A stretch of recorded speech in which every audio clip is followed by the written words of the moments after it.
Good morning and happy Wednesday. I'm on my way to Epcot. It's going to be an interesting day. We made it to Epcot. The rain has stopped. Still looks like it's going to continue to rain later. I thought I would get here nice and early to try to avoid the crowd, but it's not looking like I did that. The idea was to get here at 9 and then try to beat the crowd. This is a good thing right here, the pass holder entrance, because there's nobody in line for it. So I'm just gonna go right through. The guy at the front told me as I was scanning my Magic Band that because the line is so long, you don't need to use your fingerprint. You just touch your Magic Band and then you're in, which was pretty interesting. So the idea this morning was to try to get on Frozen first thing. Of course, the rain and the traffic messed me up on that because it's like 9:20 now. Park opened at 9. Well, Future World opened at 9. I think World Showcase opens later. I gotta check on that. Nope, I was wrong. All of the park opens at 9. So let's see what we can see the wait time is for Frozen. So on our way back to Frozen, I wanted to stop and show off some of the stuff for Flower and Garden because it does start next Wednesday, March 1st. This Figment topiary was here for the Festival of the Arts, which ended on President's Day, which was this past Monday, but they're going to leave it up for Flower and Garden. This area here in front of the stage is just wide open and empty because there's nothing really going on in between the two festivals. So if you guys remember, during the International Festival of the Arts, there was a wall here that they were painting a mural on. We'll put a link up in this corner that will take you to a video and show you the wall from the International Festival of the Arts, but it was blocking off what will be the butterfly garden for Flower and Garden Festival here at Epcot, and we've got a butterfly topiary out front. You can see there used to be a photo spot here for the International Festival of the Arts, and now it's just completely covered with podocarpus, blocking it all off, but this will be the cranberry bog back in there. They have already planted the quilt work for Flower and Garden over here, which is right next to the butterfly garden. This looks awesome. And you can see they added some floating plants out here in the middle of the waterway here. Butterfly garden. It's getting there. I bet you there's already butterflies in there. On the back side of the butterfly garden now, and I turn to my right, and there's a whole Fantasia section of topiaries over here. See the dancing hippos, Sorcerer Mickey, and then the ostriches over here. I do have to admit, Disney has gotten way better at making topiaries in the most recent years. And then we've got the little toadstool guys. This is so cool. There's the Imagination Pavilion off to the right, and I'm walking down this little pathway here, and it looks like you can see through the fence some construction workers doing some work on the little playground area back here, or some other section for Flower and Garden. Oh, you can see the playground just sticking up over top of the fence. It's supposed to be rainy all day, and it's starting to drizzle again, so I have a feeling maybe if I just kind of stick around for a little bit, this park might empty out, and I might get to ride Frozen. You never know. Well, this side of the park definitely is empty. Here is a Flower and Garden booth that will be, I believe, a merchandise booth for Flower and Garden. This was that paint by numbers mural that they did for International Festival of the Arts, where I painted 6 squares, but it is now gone. Oh, memories. Some of the booths from the International Festival of the Arts are still up though. Like this one, which I'm sure just will have a sign change and open back up for Flower and Garden. There used to be a booth right there for the International Festival of the Arts. It's gone. That's pretty intense. There's some truss work at the entrance here to World Showcase from Future World. I don't know what that's going to be for, but there it is. Also, there's all these amazing little topiaries that are butterflies for Flower and Garden right here at the entrance to World Showcase. They're pretty cool. Yeah, they are fast putting up these booths for the festivals. This one is for Flower and Garden. And you can see the dates up here, March 1st through May 29th. Coming soon, Flower and Garden Festival. Looking back towards the Odyssey restaurant, you can see some more floating planters out here.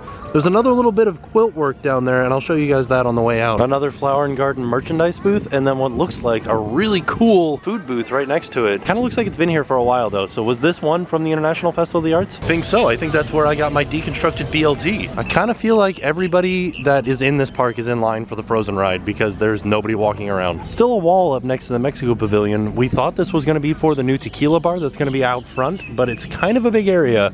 So maybe it's for something more than that? Well, that's kind of interesting. The app said that Epcot opened at 9. Hours were from 9 to 9.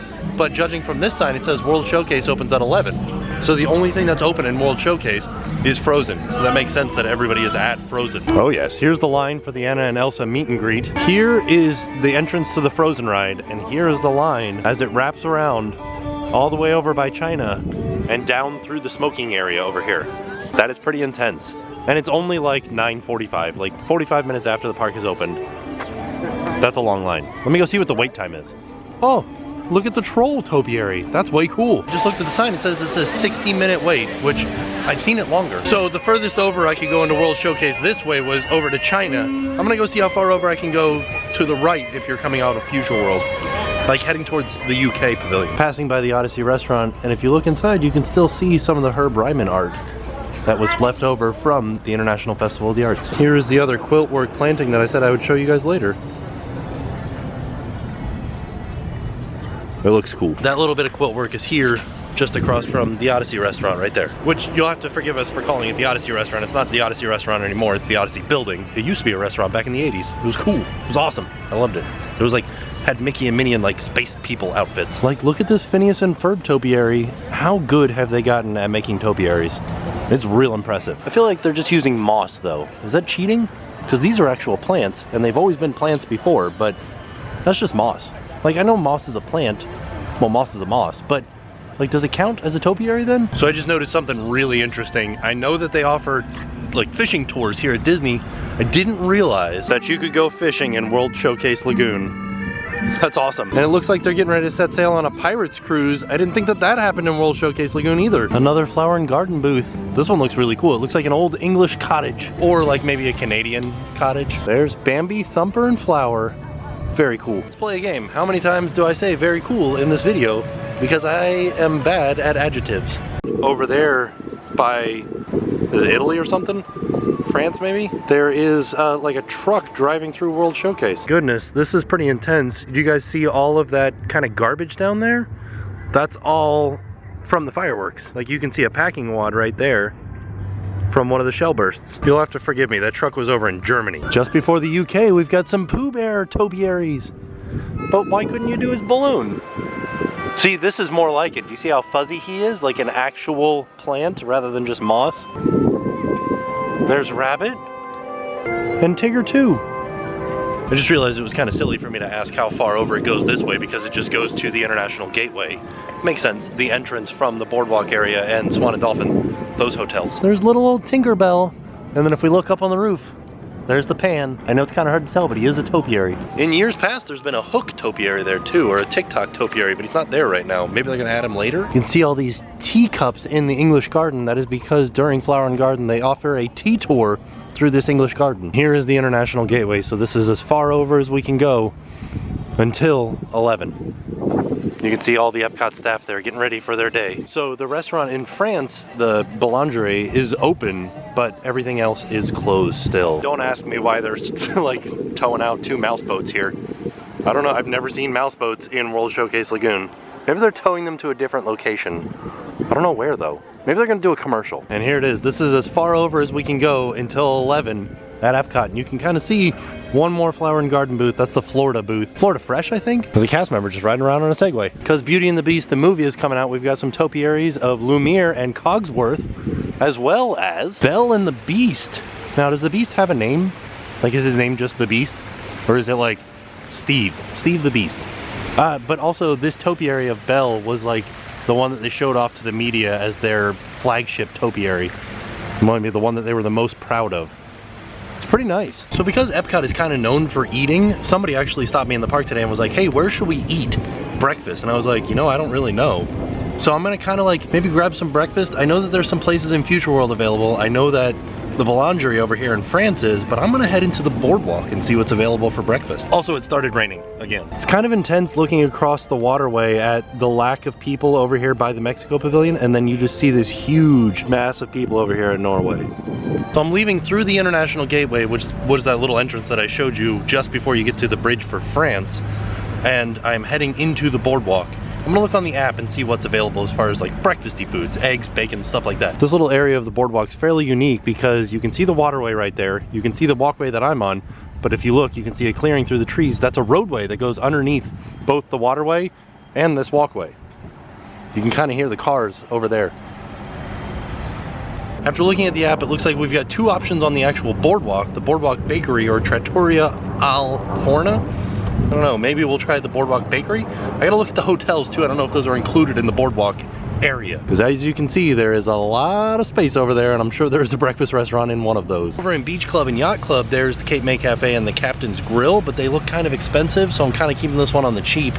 I think we're doing Boardwalk Bakery. That seems like it's gonna be a good plan. And then of course there's Peekaboo, Fresh Mediterranean Market, and Garden Grove over at Swan and Dolphin. So here we are on the Boardwalk, and we're heading over here to the bakery. Let's see what they've got at the bakery. This looks so good.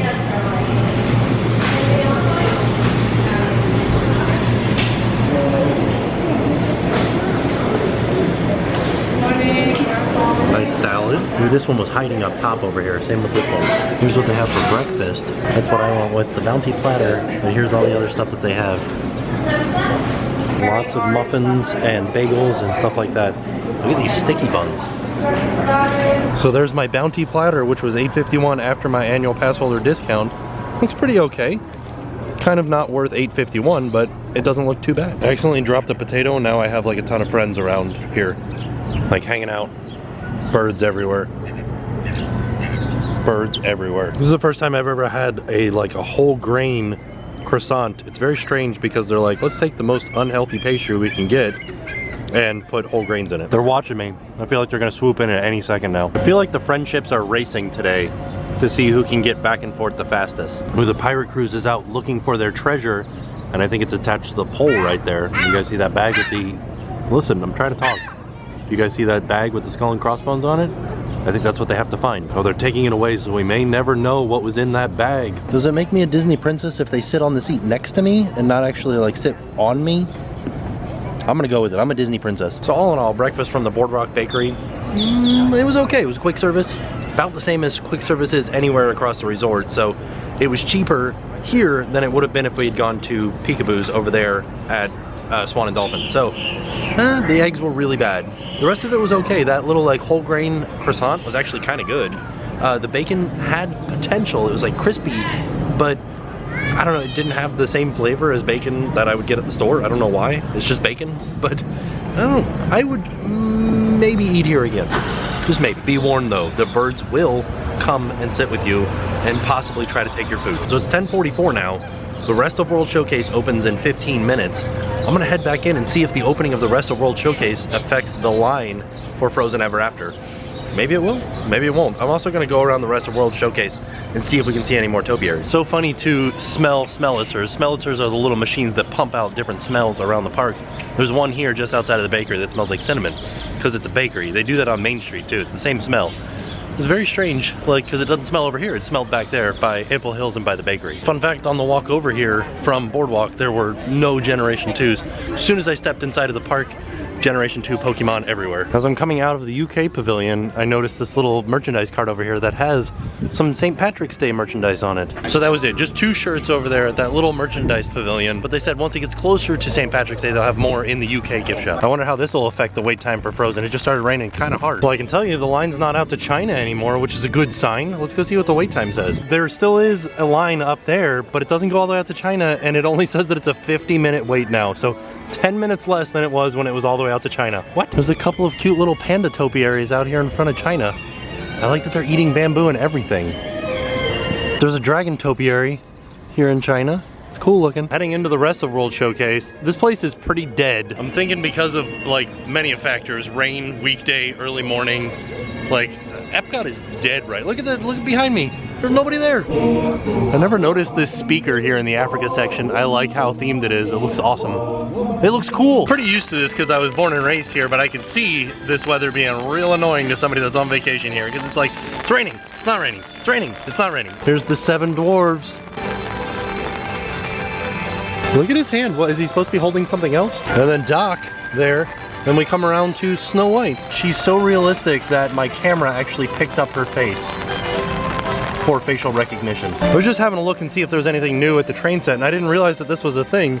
There's some buskers here playing in the street with their guitar cases open, and people have thrown coins at the little tiny buskers to try to make it in their little guitar cases. I call this Epcot in the rain. Yeah, there's nobody out and about now that it's raining. They're all like running for cover. I feel like most people didn't even come to Epcot because of the rain, because it started in the morning. From Italy here, there are a lot of flower pots here. I'm pretty sure this is for Flower and Garden. During Flower and Garden, there's a concert series called Garden Rocks, and here is the list of everybody that is going to be playing and what days they're going to be here. This is probably one of my favorite. This is the Woody Topiary. His face is just a little bit off though, isn't it? And I think I've seen all of the topiaries from around World Showcase, so I think I'm heading home. I'm gonna try and see if there's any more that I missed on the way out. I don't think there is though. You know, I just realized I didn't check over by Test Track to see if there was a Mater topiary. Let's go see. Just outside of Mouse Gear, there's like a nice little trellis here that it looks like it's for Flower and Garden, but I'm not sure that it is because we've got these birdhouses up here for, I think they're for the swallows, maybe? Don't see a sign anywhere, but somebody please leave me a comment down below and tell me what kind of birds live in these little houses here. We can see an unfinished Lightning McQueen topiary. They're still working on it, but it will be done by next Wednesday, March 1st. And that unfinished Lightning McQueen is behind those podocarpus bushes behind me, which is really close to the refresh station for the Coca-Cola over by Test Track. Got one more area blocked off over here next to Interventions. I don't know what's gonna go behind there. Look at all the people huddled underneath Spaceship Earth trying to avoid the rain. I got some bad news for them. It's gonna be raining until 9 a.m. tomorrow morning. Also over here to the right of Spaceship Earth as you're leaving is the express bus stop for the new express transportation system that Disney is offering. The express bus system allows you to come into the park, go through bag check once, and go through metal detectors once, and then once you've gone through, you can go backstage on a bus and go directly to another park without having to go through bag check and wait for a public bus or anything like that. It is very immediate. I think the buses come once every 15 minutes or once every half an hour, and the cost is an additional $19 per person per day, or $29 for a 7-day pass on it. $29 is not bad per person on a 7-day pass, especially to get between the parks quicker. Sounds pretty nice. Before I leave, I wanted to point out this front planter that doesn't have anything but flowers in it just yet. It used to have all the Festival of the Arts signage, and soon it will have all of the flower and garden signage and a couple more topiaries. And that concludes my trip to Epcot to see some of the flower and garden stuff. Never got on Frozen. Granted, I did get there like 20 minutes late, 20 minutes after 9, so the rain really played havoc on my plan. I think the best tip is if you want to ride Frozen, just try your hardest to get a fast pass for it, because otherwise you're going to be waiting for a long time, or getting there and running as soon as the park opens at like 8:45 and waiting until it opens at 9, which is just like waiting in line. So I don't know, like, it's up to you. You can either wait at the front of the park for the park to open, or you can wait in line at Frozen, or just get a fast pass. That's my best bit of advice for you guys. But this rain is just not gonna stop. It's just going all day long today and into tomorrow a little bit. So we're just gonna relax for the rest of the day, and I will see you guys tomorrow. Now it's time to pay the price.